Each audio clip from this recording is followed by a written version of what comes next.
Што му може смртта на еден голем автор? Нему ништо. Уметноста ги чува своите великани во утробата на безсмртноста. Но нам останатите, дали биле негово семејство по крв, по соништа или по занает, дали биле негови комшии или ученици, или просто уживатели на неговите дела и на неговиот уметнички бит, нам ваквата загуба не може се. Да не фрли во бескрајна тага, да ни остави огромна празнина во душата, да ни израсне грудка диво месо во грлото.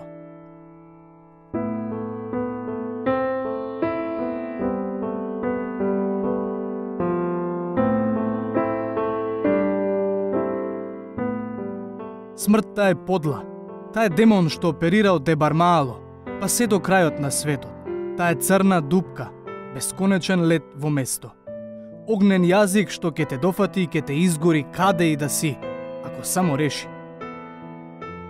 А Горан Стефановски, најзначајниот македонски чирак на Шекспир, кој вчера замина од овој свет во вечноста, веројатно би го додал и ова. Оставете тоа, смртта е пред се драматург.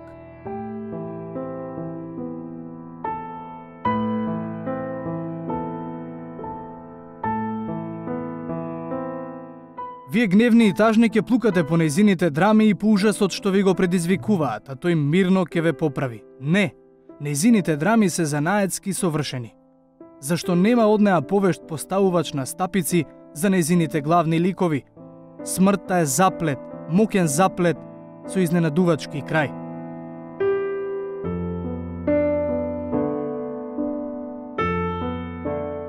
Имаме право да и бидеме лути. Уметникот секогаш умира недоискажан, но барем овој голем мајстор да го одиграше и третиот чин од неговата животна драма.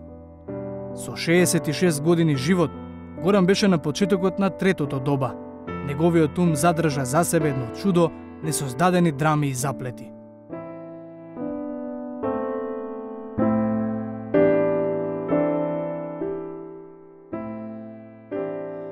Горан беше најславната личност од нашето мало. Кога бевме деца и ќе поминеше додека игравме фудбал на плочникот кај него пред зграда, викавме: еве го писателот на драми.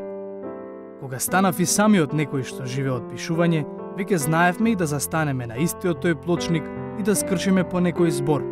Дали за македонските работи, дали за медиумските работи, дали за малските работи.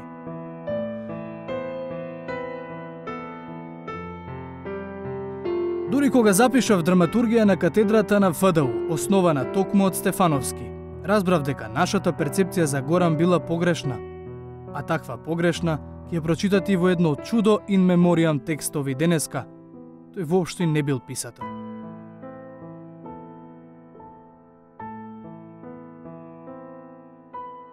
Професорот Сашко Насев, кој самиот го печел занаетот кај овој голем мајстор, не пропушташе предавање, а да не ни го пренесе најважното драматуршко кредо на Горан Стефановски. Драми не се пишуваат, драми се создаваат. Да се пишува е работа на писменост, да се создава е божествена работа. Горан Стефановски не пишуваше, не оставаше просто букви на хартија за да се читаат. Тој беше голем мајстор на драматуршкиот занает, создаваше драми, го пресоздаваше општеството за да го критикува, го пресоздаваше животот за да го слави. Тогаш, кога ги создаваше своите драми, тогаш Горан ја порази смртта. А оваа мачна, трагична представа што смртта ја одигра вчера попладне за да ни го одземе неговото битисување меѓу живите, може да не фрли во тага, но е немокна да поништи ниту една слово од делото на Горан, ниту еден глас изговорен на сцена, ниту еден глагол од драмите што живеат. Ars longa vita brevis.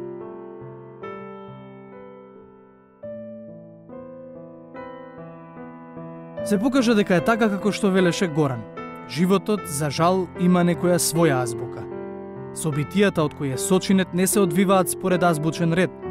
Да, баш како насловот на онаа антологиска телевизиска серија што ја описмени мојата генерација, барем толку колку што успеавме да се описмениме. И животот е бушава азбука. Никогаш не знаеш кое слово ќе ти биде последно. Искрено не знам колку би му значило на Горан тоа што социјалните мрежи, интернетот, порталите денеска се преплавени со цитати на реплики од неговите драми или извадоци од неговите интервјуа. Па и ние дузина што нагрнавме да пишуваме колумни и омажи, коментирајќи ја сегашноста преку неговите мисли, или сеќавајќи се кога последен пат сме размениле некој збор со него. Јас последен пат го сретнав пред некој месец кај нас во Мало, на пешачкиот спроти Капитол. Или можеби уште понепристојно и попретенциозно како јас во овој текст се расправаме со смртта во негово име. И од оние малку редови муабет што сме ги размениле, можам да претпоставам дека додека седат со Бекет таму негде горе и си прават муабет за музика, не за драми, Горан се шегува на своја сметка дека конечно, барем на македонскиот дел од Facebook, застанал рамо до рамо со Дејвид Боуви, Меша Селимовиќ и со Пауло Коелјо. Болната вистина е таа, да го читавме Горан колку што денеска го цитираме, немаше да паднеме на ова дередже никако култура, никако општество, никако држава.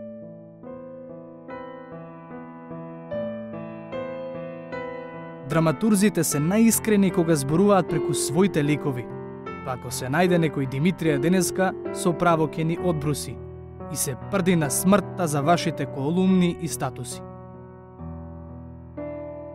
Може би доволно е само да се збогуваме, онака човечки, како двајца соседи. Збогум Горан, збогум комшија.